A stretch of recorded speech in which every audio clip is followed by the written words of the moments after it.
Boletín de la Conferencia General de 1897. La apostasía de Israel, continuación. Tarde del domingo 14 de marzo de 1897. Ateioguns. Tal como vimos en la lección pasada, Israel apostató y se procuró un rey a fin de ser como las demás naciones. En nuestra lección de hoy veremos hasta qué punto llegó a ser como todas las naciones. Israel apostató de Dios debido a no creer en él de todo corazón. La palabra no fue acompañada de fe en aquellos que oyeron. Hebreos 4 versículo 2. Se hicieron formalistas, y entonces vinieron sobre ellos los males de los que habrían escapado de haber sido fieles a Dios, tal como habría sido el caso con cualquiera de los paganos. Posteriormente, tal como especifica el espíritu de profecía, atribuyeron al gobierno de Dios todos esos males resultantes de su apostasía. Concluyeron que aquel gobierno había sido un fracaso, no cumplía sus expectativas, no les satisfacía en este mundo, y querían poseer un gobierno que ellos mismos dirigieran, un gobierno que pudieran manejar y mediante el cual pudieran gobernarse y protegerse. Entonces dijeron a Samuel: «Danos ahora un rey que nos juzgue, como tienen todas las naciones». Primera de Samuel 8 versículo 5. Cuando el Señor protestó solemnemente mediante Samuel, ellos protestaron contra la protesta, replicando: «No. Habrá un rey sobre nosotros, y seremos también como todas las naciones». Primera de Samuel 8 del 19 al 20. Puesto que era eso lo que querían, el Señor les permitió que lo tuvieran. No solo habían decidido y establecido que tendrían un rey, sino que también habían escogido a quién tendrían por rey. Primera de Samuel 9 versículo 20. Sería Saúl, el hijo de Cis, y el Señor les permitió también tenerlo, puesto que se habían empeñado en seguir su propio camino. Pero debido a su elección de un rey y un reino, les sobrevinieron todos los males que el Señor había anunciado. Comenzaron a cosechar algunos de ellos en los días de Saúl. La influencia y reino de David les ayudó considerablemente a mitigar aquellos males. Aunque habían rechazado a Dios, Él no los abandonó, permaneció todavía con ellos para guiar a todos cuantos se prestaran a ello, y para salvarlos si era posible de todas las calamidades que Él sabía que habrían de sobrevenirles, y a las que no podrían escapar como nación. Pero salvaría a todos los que pudieran escapar como individuos. Habían iniciado un curso que los llevaría de una forma indefectible e irrevocable, un paso tras otro, hasta la ruina. Con Salomón comenzó la plenitud de sus problemas, como resultado inevitable del curso contrario a la protesta del Señor que habían tomado. Y Egipto estaba siempre allí. Egipto siempre acaba por hacerse presente. Salomón tomó una mujer de Egipto en contra de la palabra del Señor. Fue a buscar caballos a Egipto en contra de la palabra del Señor. La gloria que el Señor le dio, la pervirtió en el servicio a Egipto, en la idolatría de Egipto y del resto de naciones que los rodeaban. Las cargas que cargaban al pueblo a fin de que Salomón pudiera mantener a sus 300 mujeres y 700 concubinas, procedentes de todas las naciones paganas en su adoración idolátrica, eran del tipo que jamás debió existir, del tipo que jamás traería beneficio alguno al pueblo, y por el bien de ambos pueblos, Dios decidió separar a 10 tribus de las 2 restantes. No nos es posible saber todo el bien que el Señor tenía para las 10, o para las 2 tribus, ya que nunca llegó a materializarse. A Jeroboam correspondió primeramente el gobierno de las 10 tribus. Pero Jeroboam, olvidando el espléndido ejemplo de David, quien había esperado pacientemente que llegara el tiempo del Señor, ascendió al trono de las 10 tribus a su propia manera. Sin importarle que Salomón viviera aún, levantó su mano contra el rey, y dio el paso propuesto para alcanzar el trono de las 10 tribus y gobernarlas, estableciéndose como rey en contra de Salomón. Allí hubo traición y rebelión. En consecuencia, Salomón se dispuso a castigarlo, y Jeroboam huyó a Egipto, donde estuvo hasta que murió Salomón. Si es que no era ya antes un egipcio en su corazón, se convirtió en eso una vez allí. A la muerte de Salomón, Jeroboam regresó de Egipto. Llegó el tiempo de que las 10 tribus se separaran de las otras 2. Roboam protagonizó la acción que las separó. El pueblo acudió a él pidiéndole que aliviara las cargas que su padre les había impuesto, era una demanda justa y razonable. Los ancianos que habían asesorado a Salomón le aconsejaron atenderla y responder positivamente. Pero Roboam no apreció su consejo, pues no quería convertirse en un servidor del pueblo, tal como le recomendaban que fuera. Él quería ser el jefe del pueblo, y en consecuencia recibió el consejo de los jóvenes que habían crecido con él. Su madre era amonita, una de las más viles entre las esposas idólatras que Salomón tuvo, y los jóvenes que crecieron con él eran hijos de otras mujeres idólatras de Salomón. Aquellos jóvenes habían crecido en medio de todas las abominaciones paganas que Salomón había practicado con sus esposas. Roboam participó de los sentimientos de ellos y se inclinó por ese camino, y rechazando decididamente el consejo del Señor así como el de los hombres que temían al Señor. Roboam dio al pueblo la respuesta que conocéis bien: me habéis pedido que aligere vuestras cargas, pero en lugar de eso las voy a hacer más pesadas, donde fueron como vuestro meñique, las haré como vuestra cintura. Entonces replicaron: Israel, cada uno a sus tiendas. David, mira ahora por tu casa. Primera de Reyes 12 versículo 16.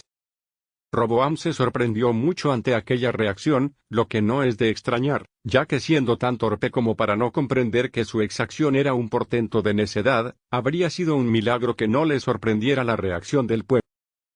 Entonces les envió a su tesorero con la comisión de apaciguar los ánimos, y atraer al pueblo en lo posible hacia sí.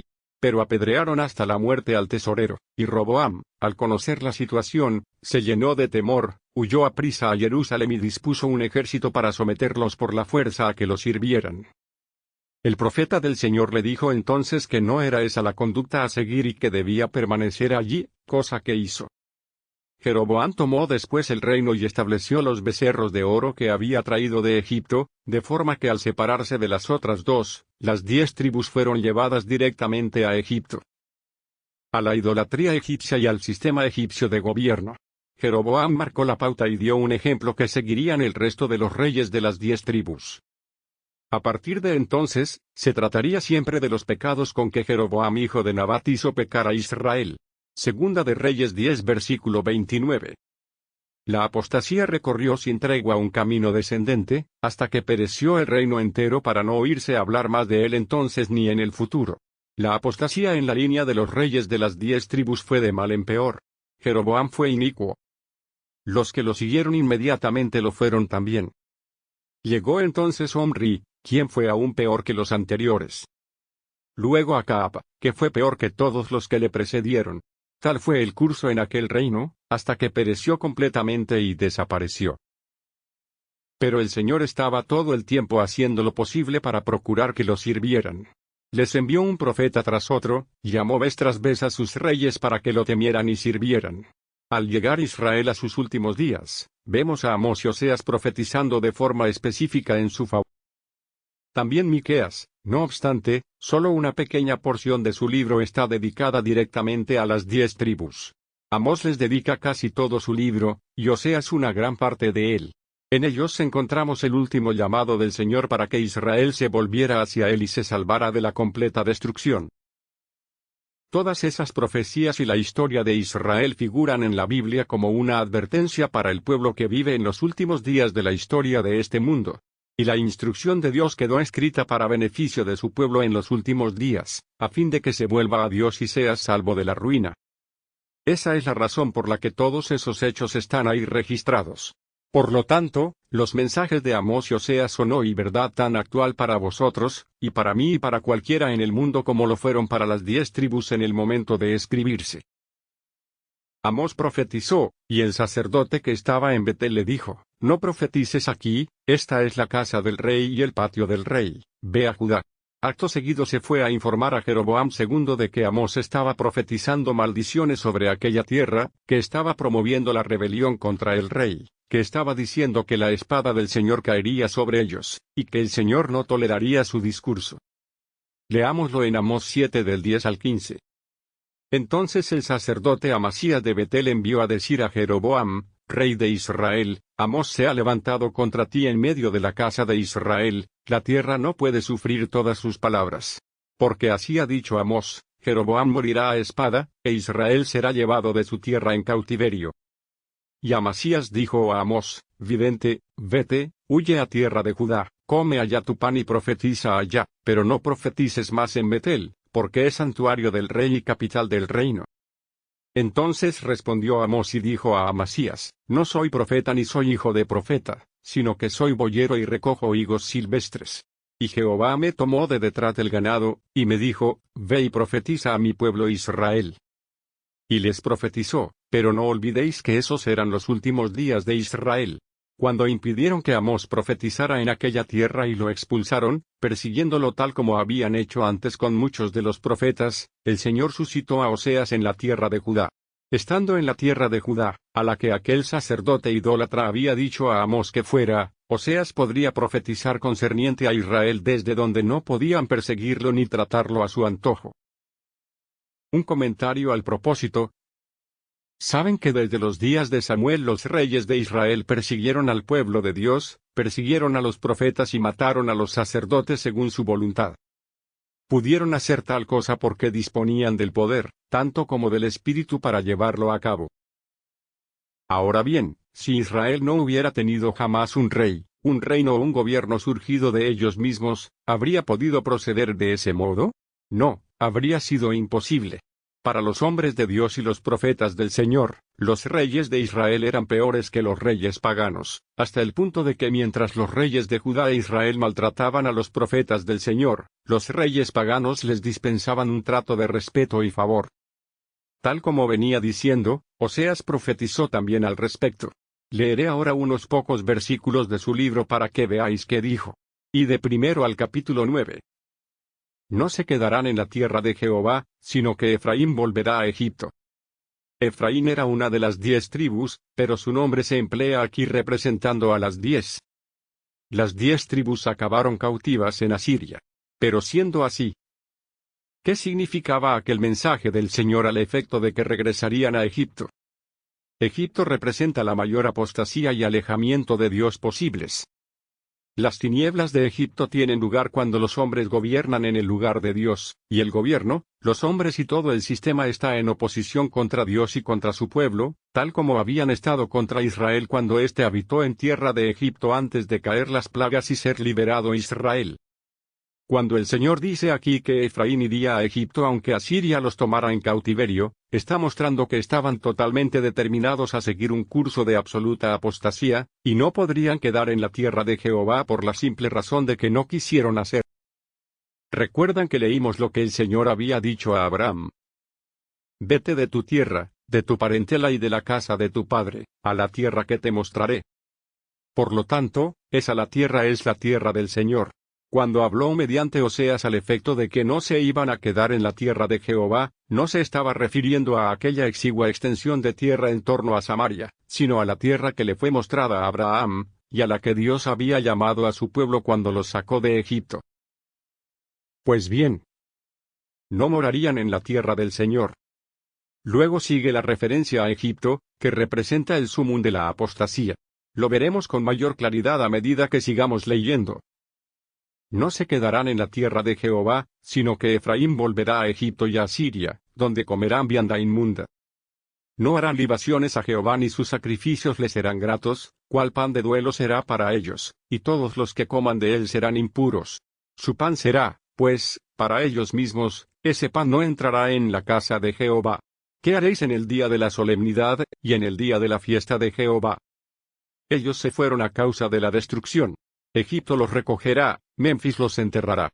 La ortiga conquistará lo deseable de su plata, y el espino crecerá en sus moradas. Capítulo 10. Israel es una frondosa viña que da de sí abundante fruto.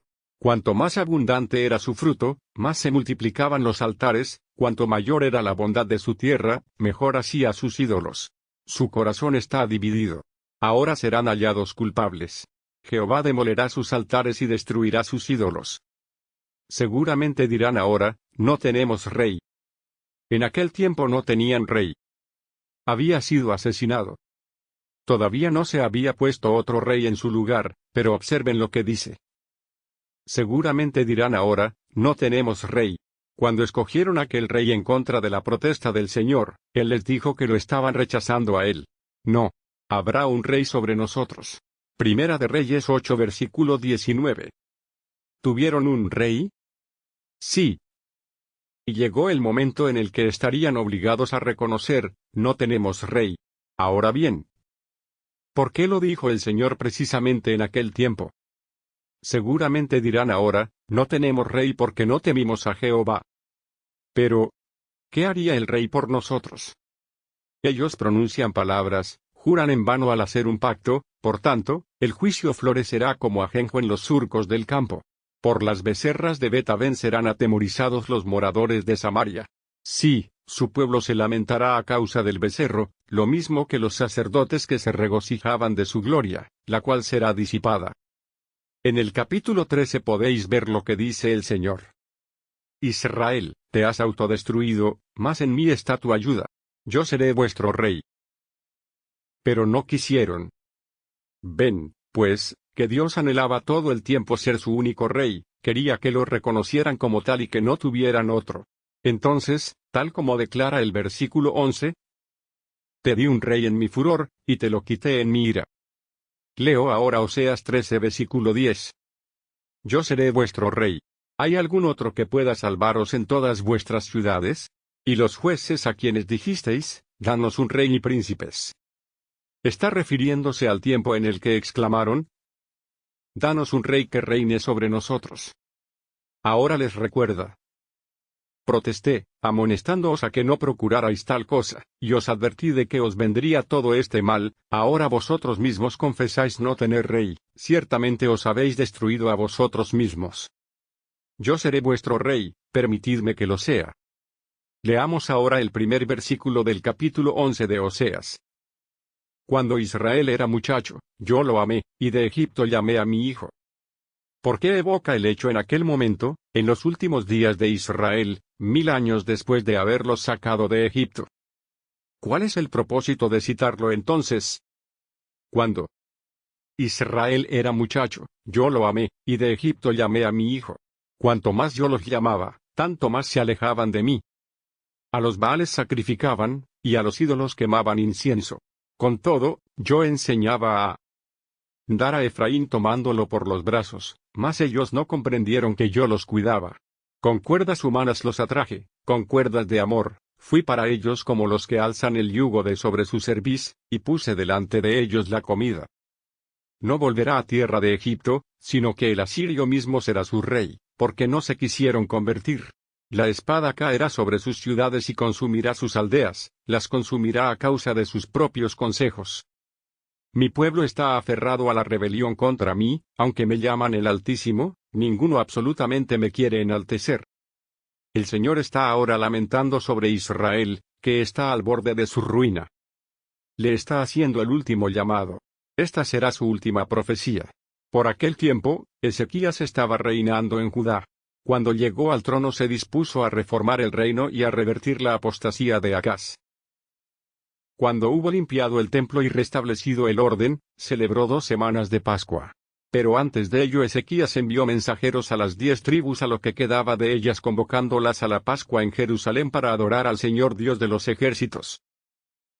El registro bíblico especifica que se burlaron de los mensajeros y los menospreciaron, sin embargo una multitud de Isaacar, Zabulón y Neftalí, y de israelitas de diversos lugares en las provincias acudieron a Jerusalén, observaron la Pascua y se unieron al Señor.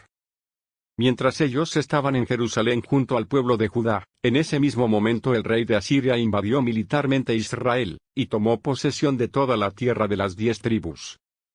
Los que obedecieron aquel llamado de Ezequías para ir a Jerusalén a adorar al Señor se salvaron de la cautividad asiria. Justo antes que Ezequías les extendiera aquella invitación, Oseas escribió lo que vamos a leer. El Señor estaba lamentando la decisión final que su pueblo había tomado. Yo enseñaba a andar a Efraín tomándolo por los brazos. El Señor tenía un anhelo tan grande de que Efraín anduviera en el buen camino, que lo tomaba por los brazos y caminaba junto a él. Pero éste le rehusó los brazos, no quiso ser guiado de ese modo. Aún así, el Señor se resistía a abandonarlo. ¿Cómo podré abandonarte, Efraín? ¿Te entregaré yo, Israel?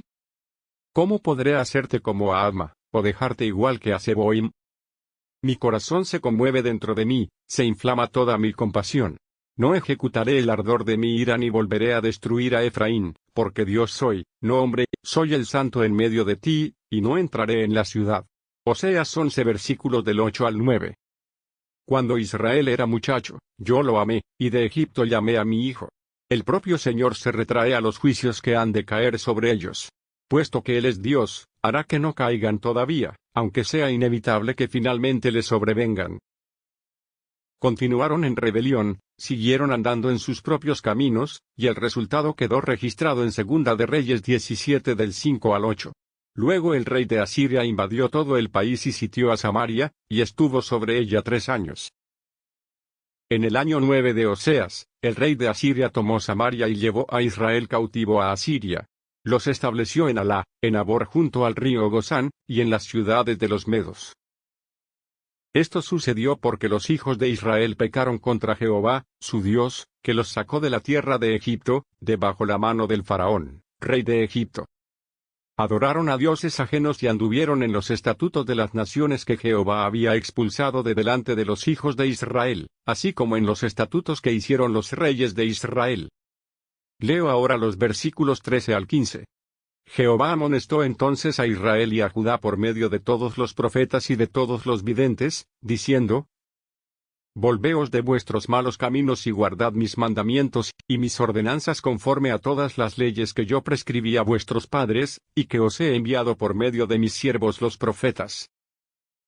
Pero ellos no obedecieron, sino que se obstinaron tanto como sus padres, los cuales no creyeron en Jehová su Dios. Desecharon sus estatutos, el pacto que él había hecho con sus padres, y los testimonios que él les había prescrito. Siguiendo en pos de vanidades y haciéndose vanos ellos mismos por imitar a las naciones que estaban alrededor de ellos, aunque Jehová les había mandado que no obraran como ellas. Las 10 tribus se perdieron. Concerniente a Judá, Oseas profetizó: Judá aún gobierna con Dios, y es fiel con los santos. 11 versículo 12. Judá podía continuar aún. Su rey era Ezequías, después vino Manasés, quien hundió a Judá de nuevo en la apostasía. Su hijo anduvo en sus pasos. Vino después Josías, quien reformó una vez más el reino. Tras ser muerto Josías, el reino de Judá tomó el camino directo hacia la ruina. No hubo después de él ningún rey que temiera al Señor. Ya en los días de Ezequías tenían a Egipto como una referencia constante, se atenían a él y se aferraban a él como si fuera su Salvador, cuando en realidad las dificultades en las que se veían eran todas ellas fruto de su incredulidad y alejamiento del Señor. Veamos ahora los últimos días de Judá. Acaz fue a Tiglat-Pileser, rey de Asiria, y le pidió que acudiera a salvarlo de la mano del rey de Damasco y del rey de Samaria. Tiglat-Pileser así lo hizo, y tomó posesión de Damasco, liberando a Acaz. Este le pagó tributo y fue a Damasco a encontrarse con él y a rendirle obediencia como súbdito. Estando allí vio un altar idolátrico, lo copió, haciendo uno similar, y lo puso a la puerta del templo del Señor. Con ello llevó a la nación a la apostasía, tal como habían hecho en Israel sus homólogos. En Judá, Ezequías sucedió a Acaz. Cuando se hizo rey Ezequías, quiso liberarse de la sumisión y tributo a Asiria. En Judá había un partido que estaba a favor de Ezequías en su determinación de liberarse de Asiria. Dicho partido asumía que la única forma de lograr tal cosa era recurriendo a Egipto. Por entonces Isaías profetizaba, y les dijo que pusieran su dependencia en el Señor para ser librados tanto de Egipto como de Asiria.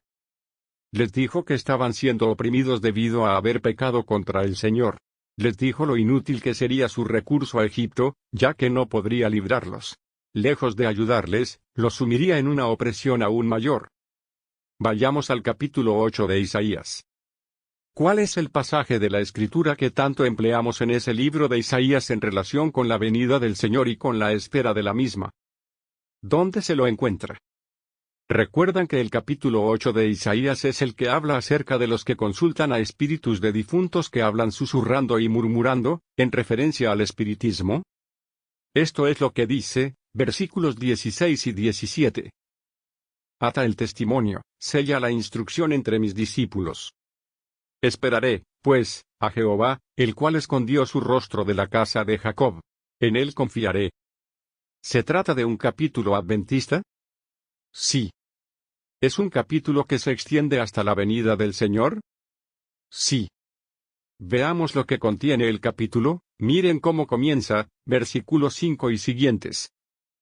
Otra vez volvió Jehová a hablarme, diciendo: Por cuanto desechó este pueblo las aguas de Siloé, que corren mansamente, y se regocijó con Resín y con el hijo de Remalías, he aquí, por tanto, que el Señor hace subir sobre ellos aguas de ríos, impetuosas y abundantes, al rey de Asiria con todo su poder. Él rebasará todos sus ríos y desbordará sobre todas sus riberas, y, pasando por Judá, inundará y seguirá creciendo hasta llegar a la garganta. Luego, extendiendo sus alas, llenará la anchura de tu tierra, Emanuel. Eso fue literalmente cierto en su caso. El rey de Asiria vino e inundó toda la tierra. Pero, ¿por qué se escribe eso en el contexto del retorno del Señor, y relacionándolo con el pueblo que ha de esperar su venida? Se escribió en ese lugar, y nos llega ahora a nosotros, para mostrar a todos ahora en nuestro día, que las dificultades, apuros y perplejidades van a sobrevenir a toda la tierra, y van a afectar a todas las naciones, que van a desbordar a lo largo y ancho del planeta y que la gente no va a escapar esta vez. Ese es el motivo por el que el pasaje está ante nosotros que tenemos nuestros ojos puestos en el Señor. Sigamos leyendo. Versículos del 9 al 12. Reuníos, pueblos, y seréis quebrantados. Oíd, todos los que sois de lejanas tierras, ceñíos, y seréis quebrantados, preparaos, y seréis quebrantados. Haced planes, y serán anulados, proferid palabra, y no será firme, porque Dios está con nosotros. Porque Jehová me habló de esta manera con mano fuerte, y me advirtió que no caminara por el camino de este pueblo, diciendo: No llaméis conspiración a todas las cosas que este pueblo llama conspiración, ni temáis lo que ellos temen, ni tengáis miedo. ¿Estamos en unos tiempos como esos ahora, precisamente ahora en que esperamos la venida del Señor?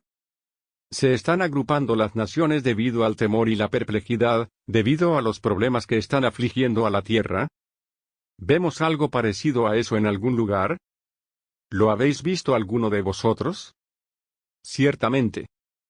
¿Lo ha visto alguien, además de los adventistas del séptimo día? Con toda seguridad. De hecho, es posible que casi todos lo estén viendo mejor que los propios adventistas del séptimo día. En todo caso, es bien evidente. Se están asociando unos con otros, uniéndose en compañías y confederaciones, y cerrando filas. ¿Por qué motivo lo hacen? ¿Qué es lo que está por venir? Van a ser hechos añicos, por lo tanto, ¿de qué se están protegiendo?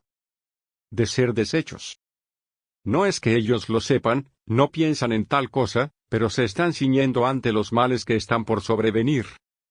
Y sus esfuerzos por librarse de esos males no hacen más que agravar la situación y acercarlos aún más a la destrucción, a ser reducidos a añicos. A Jehová de los ejércitos, a él santificad, sea él vuestro temor, y él sea vuestro miedo. Entonces él será por santuario, pero a las dos casas de Israel, por piedra para tropezar, por tropezadero para caer y por lazo y red al morador de Jerusalén. Muchos de entre ellos tropezarán, caerán y serán quebrantados, se enredarán y serán apresados. Ata el testimonio, sella la instrucción entre mis discípulos. Esperaré, pues, a Jehová, el cual escondió su rostro de la casa de Jacob. En él confiaré. He aquí que yo y los hijos que me dio Jehová somos por señales y presagios en Israel, de parte de Jehová de los ejércitos, que mora en el monte Sión. Versículos del 13 al 18. Es evidente que eso alcanza hasta la venida del Señor. Es una exhortación al pueblo que ha de encontrarse con el Señor. Pero, ¿por qué alude a esas catástrofes en el momento en que Asiria estaba oprimiendo a Judá? Porque eso muestra de la forma más patente el tipo de problemas que sobrevendrían sobre toda la tierra, afligiendo a todos sus habitantes, en el tiempo de la venida del Señor. Y los intentos de Judá por escapar a esos males y evitarlos por ellos mismos, serán idénticos a los que protagonizarán los que hacen profesión de ser pueblo de Dios. Dios está llamando así todo el tiempo: no confiéis en Asiria ni en Egipto, sino enteramente en el Señor. Dad la espalda a Asiria, eso está bien. Pero no acudáis a Egipto para escapar de Asiria. Buscad al Señor. No vayáis a Egipto, sino al Señor. Cuando hayáis encontrado de todo corazón al Señor, seréis librados de todo ese conflicto y opresión de Asiria. El capítulo 30 de Isaías revela el secreto de ese mecanismo, versículos del 1 al 3.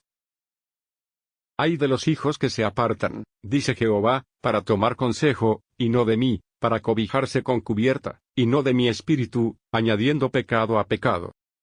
Se apartan para descender a Egipto pero no me han consultado. Quieren fortalecerse con la fuerza del faraón, y ponen su esperanza en el amparo de Egipto. Pero la fuerza del faraón se os cambiará en vergüenza, y la protección a la sombra de Egipto. En confusión el embajador se dispuso a negociar con Egipto. Cuando Judá envió sus embajadores a Egipto, le causaron vergüenza. Versículos del 4 al 7. Cuando estén sus jefes en Zoán y sus embajadores lleguen a Anes, todos se avergonzarán de un pueblo que no les sirve de nada, ni los socorre ni les trae provecho alguno, antes les será para vergüenza y aún para deshonra. Profecía sobre las bestias del Negev. Por tierra de tribulación y angustia, de donde salen la leona y el león, la víbora y la serpiente que vuela, llevan sobre lomos de asnos sus riquezas y sus tesoros sobre jorobas de camellos. Las llevan a un pueblo que no les será de provecho alguno. Ciertamente, la ayuda de Egipto será vana e inútil. Por eso yo le he dado voces, que su fortaleza sería estarse quietos. A fin de que veamos que ese asunto no es ajeno a nuestro caso, leeré un testimonio fechado el 5 de julio de 1896. Las advertencias dadas en la palabra de Dios a los hijos de Israel no fueron dirigidas solamente a ellos, sino a todos los que vivieran en la tierra. Él les dice, ay de los hijos que se apartan, para tomar consejo, y no de mí, para cobijarse con cubierta, y no de mi espíritu, añadiendo pecado a pecado. Que se apartan para descender a Egipto, y no han preguntado de mi boca, para fortalecerse con la fuerza de Faraón, y poner su esperanza en la sombra de Egipto. Si el Señor reprobó a su pueblo de la antigüedad porque descuidó el buscar consejo de él cuando estaba en dificultad, ¿no se desagradará hoy de que su pueblo, en lugar de depender de los brillantes rayos del sol de justicia para que alumbren su camino, se aparte de él en el proceso de su prueba para buscar la ayuda de seres humanos que son tan falibles e ineficientes como ellos mismos? ¿Dónde está nuestra fuerza? ¿Está en hombres que son tan desvalidos y dependientes como nosotros mismos, que necesitan la dirección de Dios tanto como nosotros? Cristo dice, separados de mí nada podéis hacer, y Él ha proporcionado el Espíritu Santo como pronto auxilio en todo tiempo de necesidad. Pero sabemos que en las perplejidades del pasado año, perplejidades a las que se esperaba que la campaña política pusiera fin, hasta los propios adventistas del séptimo día fueron presionados a alejarse tanto de su lealtad a Dios, como para llegar a intervenir en la campaña intentando influir en los asuntos políticos y controlar las elecciones, esforzándose por modelar las cosas. ¿Con qué finalidad? Para cooperar en que la tierra escapara a las dificultades que tan seguramente estaban por sobrevenirle. Por supuesto que vendrán dificultades. Pero, ¿se alistarán los adventistas del séptimo día con otras asociaciones para una obra como esa? Libérense de Asiria. Libérense de Asiria y de Egipto para ir a Dios. Esa es la única salvación, la única liberación, entonces, ahora y en todo tiempo.